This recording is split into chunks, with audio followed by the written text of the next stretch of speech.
नमस्कार। आज हम बात करने वाले हैं गोवा के मुख्यमंत्री डॉक्टर प्रमोद सावंत के बारे में। जानेंगे उनके जीवन और उनके पॉलिटिकल करियर को थोड़ा और करीब से। तो चलिए शुरुआत करते हैं आज से। डॉक्टर प्रमोद सावंत जो इस वक्त गोवा के 13वें मुख्यमंत्री हैं। ये एक ऐसी जिम्मेदारी है जिसे वो साल 2019 से निभा रहे हैं। अच्छा, किसी भी शख्सियत को समझने के लिए सबसे पहले कुछ बेसिक बातें जानना जरूरी होता है ना? तो डॉक्टर प्रमोद पांडुरंग सावंत इनका पूरा नाम है। जन्म हुआ था 24 अप्रैल 1973 को गोवा के ही कोथंबी में। वो हिंदू मराठा समुदाय से आते हैं और उनका पॉलिटिकल कनेक्शन शुरू से ही भारतीय जनता पार्टी यानी बीजेपी के साथ रहा है। तो अब सवाल ये उठता है कि सत्ता तक का उनका ये सफर ये कैसा रहा?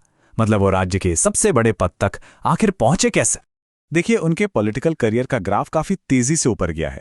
2012 में वो पहली बार सांखली से विधायक चुने गए और फिर देखिए, महज 7 साल के अंदर 2017 में वो गोवा विधानसभा के स्पीकर बन गए और फिर 2019 में जब मनोहर पारिकर जी का निधन हुआ तो उन्हें गोवा के 13वें मुख्यमंत्री के तौर पे चुना गया। और ये सिलसिला यहीं नहीं रुका। 2022 में बीजेपी की जीत के बाद उन्होंने अपना दूसरा कार्यकाल भी शुरू किया। लेकिन रुकिए, उनकी कहानी सिर्फ राजनीति तक ही सीमित नहीं है। असल में उनका सफर राजनीति से शुरू हुआ ही नहीं था। पॉलिटिक्स में आने से पहले उनकी दुनिया बिल्कुल अलग थी और यही बात उनके काम करने के तरीके को एक अलग ही एंगल देती है। तो देखिए, वो डॉक्टर से राजनेता बने।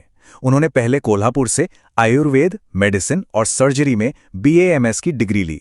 इसके बाद उन्होंने पुणे से सोशल वर्क में मास्टर्स यानी MSW भी किया। तो राजनीति में आने से पहले वो एक क्वालिफाइड आयुर्वेदिक डॉक्टर के तौर पर प्रैक्टिस कर रहे थे और सामाजिक कामों में भी काफी एक्टिव थे। मतलब हेल्थ केयर और सोशल सर्विस ये दोनों ही उनकी नींव का हिस्सा रहे हैं। तो जब वो मुख्यमंत्री बने तो उनकी प्रमुख पहले क्या रहीं? किन चीजों पर उन्होंने सबसे ज्यादा फोकस किया? चलिए देखते हैं।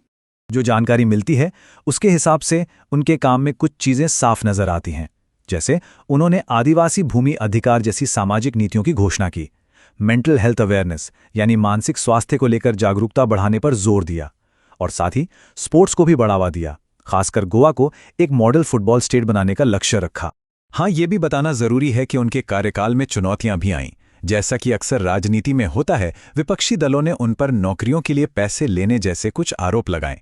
हालांकि डॉक्टर सावंत ने इन सभी आरोपों से इनकार किया है।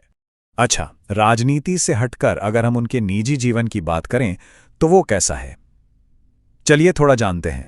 उनका पारिवारिक जीवन काफी संतुलित है। उनकी पत्नी का नाम है सुलक्षणा सावंत, जो प्रोफेशन से एक टीचर हैं और साथ ही बीजेपी महिला मोर्चा की नेता भी हैं।